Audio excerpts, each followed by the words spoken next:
we call cranial deformation. You can tell the volume of the skull is that of a normal human, and the forehead and the back of the skull have been flattened. So this is what cranial deformation on the coast of Peru looks like. Deep beneath the shifting sands of Peru, a skull discovery has left scientists scratching their heads. Especially with archaeologist Ruben Soto, in order to have the DNA testing approved by the government. A total of 18 skulls was tested, and results came back from 12.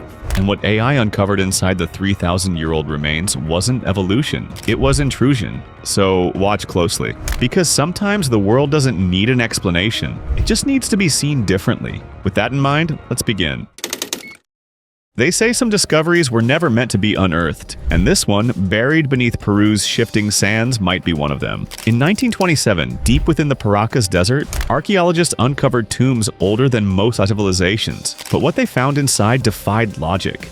Dozens of skulls, elongated, smooth, and massive, each unlike anything seen before. For decades, researchers dismissed them as products of some crazy ritual, a cultural tradition of shaping skulls through tight wraps. But rumor has it that scientists are up to something. They're using AI to help extract evidence from DNA. So yeah, fingers crossed, because who knows what might be hiding there.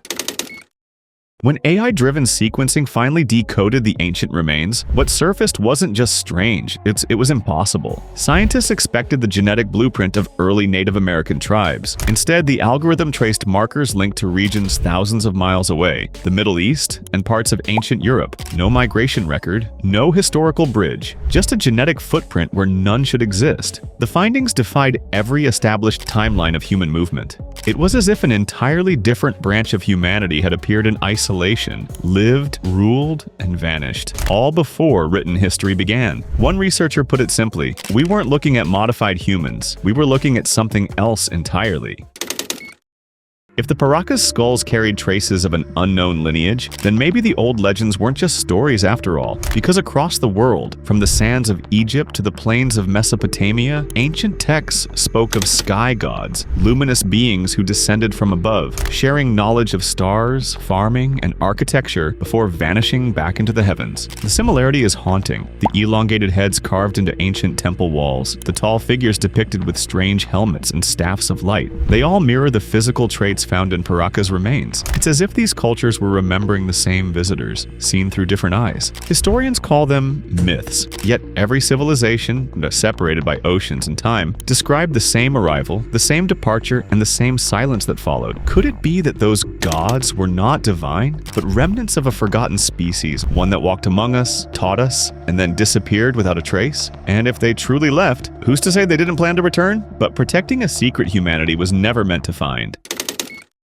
As theories of a forgotten civilization began to surface, archaeologists returned to the Paracas Desert, determined to find something that could anchor these claims in reality. What they uncovered, buried beneath layers of red sand, wasn't just human history. It was a blueprint of something far more complex. We're in an ancient cemetery area near Paracas, Peru. It is national land, but this is where many of the largest elongated skulls in the world have been found.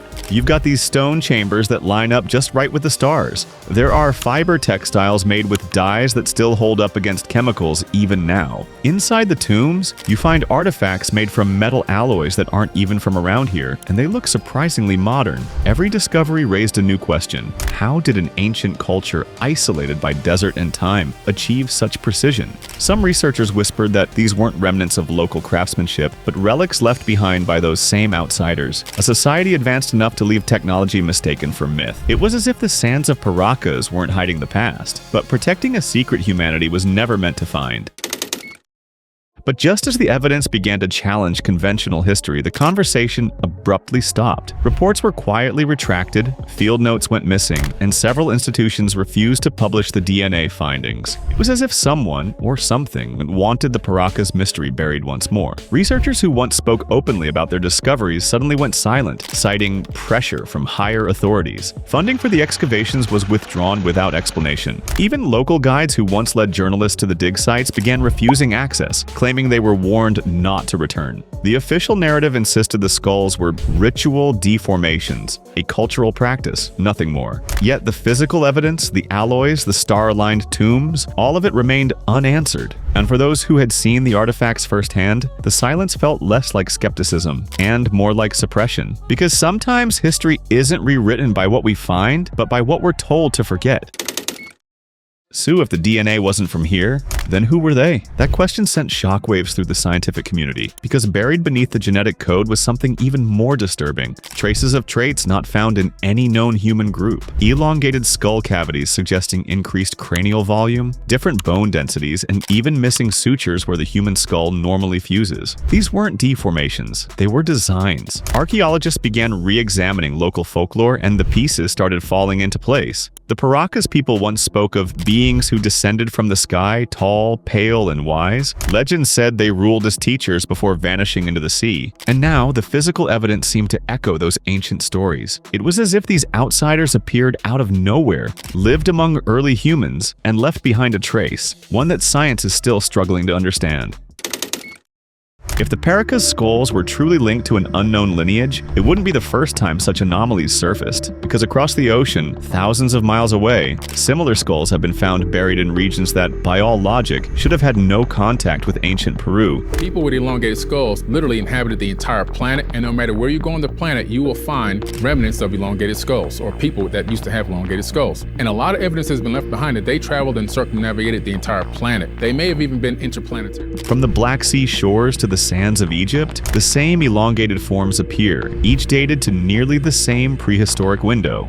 The resemblance is uncanny, not just in structure, but in ritual context. Many were found in burial chambers of high status, as if these beings weren't just visitors, but rulers. Some researchers have quietly suggested that these weren't isolated populations, but fragments of a single vanished civilization, one that spanned continents long before recorded history dared to imagine global travel. And if that's true, then the Paracas weren't the beginning of the mystery, they were the last surviving memory of something far greater. For years, those suppressed DNA tests became little more than rumors. Leaked files from an abandoned research archive revealed something chilling: sequences that didn't fully match any known human genome. At first, experts dismissed it as contamination, but deeper analysis showed genetic markers that couldn't be traced to modern humans, Neanderthals, or Denisovans. One geneticist described it as reading a language that doesn't exist anywhere on Earth. A fraction of the code, less than 2%, was entirely unclassified. When those findings reached the public, the project vanished overnight. Labs were closed, samples confiscated, and the original researchers declined to comment. Yet, the implications lingered. If that 2% truly wasn't human, then the Paracas skulls weren't just an ancient mystery. They might represent something humanity was never supposed to decode, because maybe buried beneath the desert, we didn't just find remnants of the past. We found a reminder that we were never alone. We were stunned that these pictures, apparently thousands of years old. When the desert storm revealed those odd metallic bits, researchers thought they'd just stumbled upon some leftover debris. But what they actually found was way more intentional. The surface had markings that were way too exact to be random. There were intersecting lines, repeating angles, and a pattern that, when checked out with digital tools, looked just like a constellation that was only visible thousands of years ago. Then, they discovered similar carvings on nearby stone slabs, all lined up to face the night sky just the way it looked during the last ice age. It felt like whoever made this place wasn't just keeping track of time. They were leaving behind some kind of instruction manual. And linguists took a look at the engravings and noticed symbols that matched those found on Sumerian tablets and near artifacts from ancient Egypt. Cultures that were miles apart but somehow connected by the same cosmic geometry. Could this have been a way of communicating? Maybe a map or a warning left for future generations to find? Whatever the message was, one thing's clear. The Paracas desert was never just a graveyard, it was meant to be a beacon, something built to be discovered again.